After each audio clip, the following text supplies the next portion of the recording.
자, 이번 소식은 이제 코바치치. 네. 첼시의 그거부터 얘기해 봅시다. 여러분들도 마찬가지고. 올 시즌에 코바치치 어떻게 봐요? 올 시즌 코바치치 평점 매긴다면 저는 평점을 뭐 6.5가 이제 그 FM에서도 6.5가 보통 기본이잖아요. 출전을 했을 때 기본 평점이. 그러면 올 시즌은 저는 좀 부진한 편에 속하는 시즌이라고 봐요. 일단 잔부상 때문에 깎이고요. 또 하나는 지금 뉴스를 보니까 본인이 약간 첼시를 이제 좀 자유보다는 이적을 원한다는 얘기가 마음 있는데 떠난 느낌이 좀 들긴 하거든요. 그래서인지 첼시 팬분들이 느끼기에도 다른 때보다 코바치치가 집중력이 좀 흐트러져 있다라고 봤던 장면들이 있을 거라고 생각해요. 왜냐면 제가 경기를 봤을 때도 그게 많이 눈에 띄었거든요. 조금 수비 상황에서 커버가 더 돼야 되는데 동작이 굼떴다든지 패스 미스가 늘었다든지 이게 코바치치의 어떤 그 기량의 저하라기보다는 부상의 여파일 수도 있겠지만 하나는 집중력이 좀 흐트러지지 않았나. 그래서 저는 이번 시즌 코바치치는 좀 부진했던 시즌이라고 생각을 해요. 저 평점 매기가 좀 애매하다. 왜냐면 부상으로 못 뛴 경기가 너무 많고. 그것도 맞아요. 그러니까 못한다고 보기는 어려워. 아니 이게 나오면 이 못한다고 보기는 어려운 선수라고 생각해. 장점이나 툴은 있어요. 그러니까 어떤 스타일인지도 뭐 사실 이제 저희가 뭐 이제 설명 확고한 스타일이잖아요, 코바치치는. 맞아요. 근데 전진도 되고. 근데 나오면 잘해. 나오면 잘하는데 부상이 많아가지고 잘 못 나오니까. 왜 우리가 이제 캉테 관련해서 얘기를 할 때도 캉테 기량을 누가 의심합니까? 나오면 잘해. 나오면 잘해. 요즘도 나오면 잘했어. 근데 부상 때문에 못 나오는 기간이 너무 길었단 말이야. 근데 코바치치도 사실 올 시즌 좀 비슷하다고 봐요. 근데 이제 링크 뜨는 게 맨체스터 시티니까. 그쵸. 이게 좀 신기한 거죠. 네, 근데 이제 맨시티가 확실히 코바치치에 대한 관심이 좀 진지하다라는 얘기들이 있기는 하더라고요. 일단 디에스레틱의 보도인데 첼시가 코바치치에 대한 이적 가능성을 논의할 수 있는 권한을 맨시티에게 부여를 했다. 그러면 이건 그거네. 맨시티한테 야 코바치치랑 너 일단 얘기해봐. 이적하고 싶냐고. 이렇게 이제 제안을 했다는 거 아니야? 그렇죠. 그리고 코바치치는 바이에른 뮌헨을 포함한 다른 구단의 관심을 현재 받고 있는데 왜냐면 바이에른 뮌헨은 또 투엘 감독이 있잖아요. 네, 근데 본인이 맨시티 행을 선호하고 있다.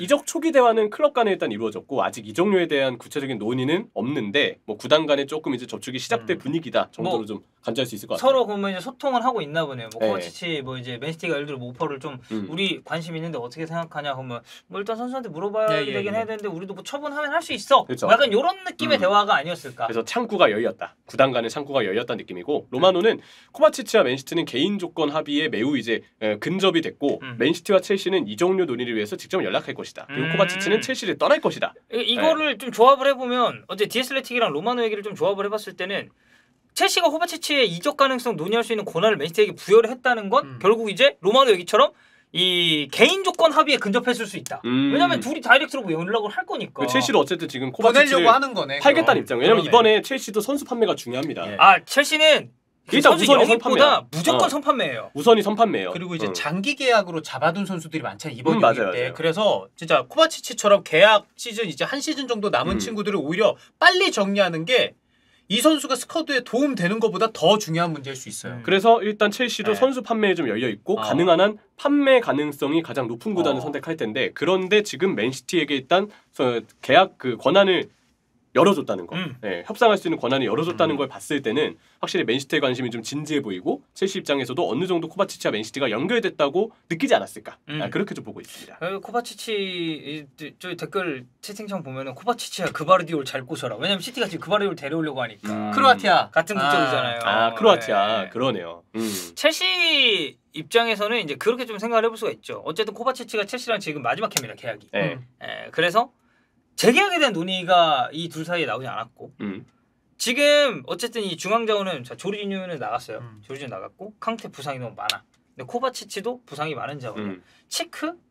아마 나갈 가능성이 있어요. 그쵸? 전력 자원이 아니죠. 전력 외 자원으로 좀 분류를 해야 되고 그리고 뭐 마운트는 이제 좀 윗선으로 좀 분류를 하겠습니다. 근데 마운트도 나갈 것 같은데.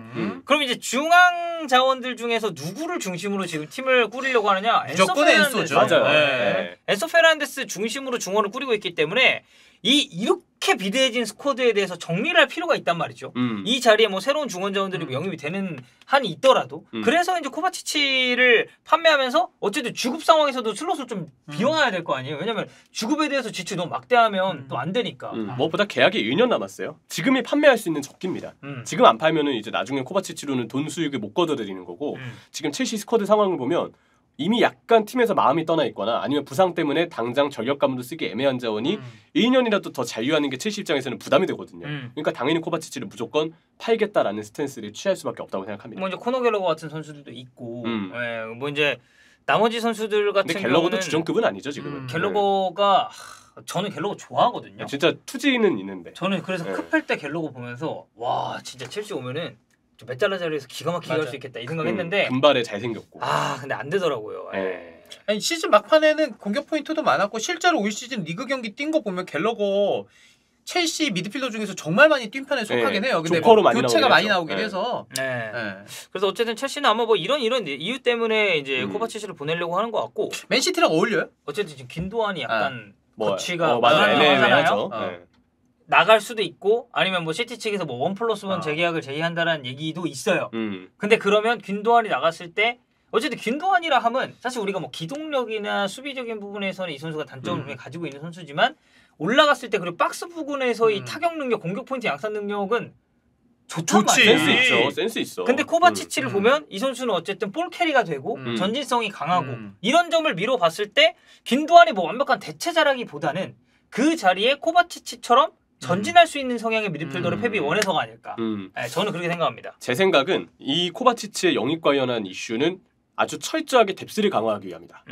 왜냐면 뭐 균도안, 베르나르도 실바가 만약에 다 남는다고 해도 그래도 맨시티는 미드필더 보강을 해야 된다고 생각하거든요. 특히 지금처럼 칼빈 필립스의 폼에 대해서 확신을 못하고 있을 때라면 어쨌든 다양한 유형의 미드필더를 가지고 있어야 됨이 맞고 맨시티는 매 시즌마다 아주 여러 대회를 병행하는 팀입니다. 그리고 만약에 이번에 챔피언스리그를 우승하면 다음 시즌 클럽 월드컵도 나가야 되거든요. 근데 생각보다 많은 팀들이 3연패 했을 때 레알 마드리드를 제외하면 클럽 월드컵 피로도 때문에 그 시즌이 어려워지는 경우들이 생각보다 굉장히 많습니다. 그래서 지금 미드필더 보강해야 되는 게 전 맞다고 생각을 해요. 스쿼드 뎁스를 늘려놔야. 그쵸. 왜냐면 어쨌든 시티는 대회를 한 개만 병행하는 팀이 아니에요. 모든 대회를 우승하고 싶은 팀이고 그럴 만한 팀이고. 그리고 그죠? 그러려면 미드필더 물론 비슷한 스타일이 있는 것도 좋겠지만 다른 유형의 미드필더 들어오는 거 나쁘지 않고 얘기했듯이 이 나머지 자원들 사실 칼빈 필립스는 과연 이제 시티 선수가 맞는가? 현재로서는 물론 이제 마지막에 조금 나아졌다고 하지만 그래도 현재로서 기복이 좀 있는 게 사실이니까. 사실 영입 당시에 받았었던 기대보다는 너무 아쉽죠. 못하고 있기 때문에 니즈 때보다 너무 아쉽죠. 그래서 좀 걱정이 되는 부분이 있고 그 개인적으로 이 선수는 앞서서도 계속 얘기해 주셨지만 뽀른반의 장점이 있잖아요.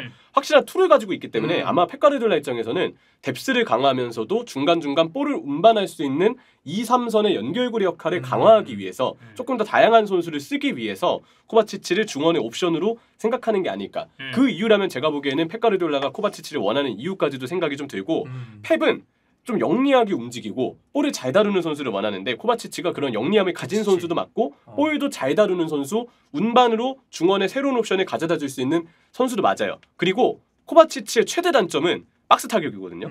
그 뭐 마무리 위쪽으로 이렇게 올라갔을 때 키패스나 슈팅은 되게 아쉬워요. 별로야. 그거 진짜 아쉬운 선수인데. 그러니까 스탯을 엄청 양산하는 그런 유형이 스타일이 아니죠. 아니죠. 코바치치가. 근데 아까 수빈이 형도 그 말씀하셨지만 맨시티는 그 박스 타격의 아쉬움을 코바치치 대신에 만회해 줄 수 있는 영리한 윗선의 자원들이 많잖아요. 그러니까 코바치치의 단점은 가리고 장점만 골라서 쓸 수 있는 게 현재 맨시티의 상황이다. 박스 그러니까, 쪽으로 가면 덕배가 차면 되니까. 전진성을 줄 수 있는 선수고 그 선수 주변에 타격 능력이 더브라이너 있지. 올 시즌 후반기 글리시 미쳤지. 맞아요. 그런 것들 보면은 그 선수들을 좀 더 보조해주는 역할로 2-3선의 연결고리 역할로 딱 아주 효율적으로만 쓰겠다. 그런 느낌을 좀 펩 가르디올라가 가지는 게 아닐까 생각합니다. 그러니까 말하다 보면은 올 시즌에 첼시에서 코바치치가 아쉬운 건 맞는데 맨체스터 시티에서 레귤러 자원이 아니고 하위권 팀 상대로 로테이션이 필요한 상태에서 그 위치에 코바치치 들어간다? 나는 괜찮은 것 같아.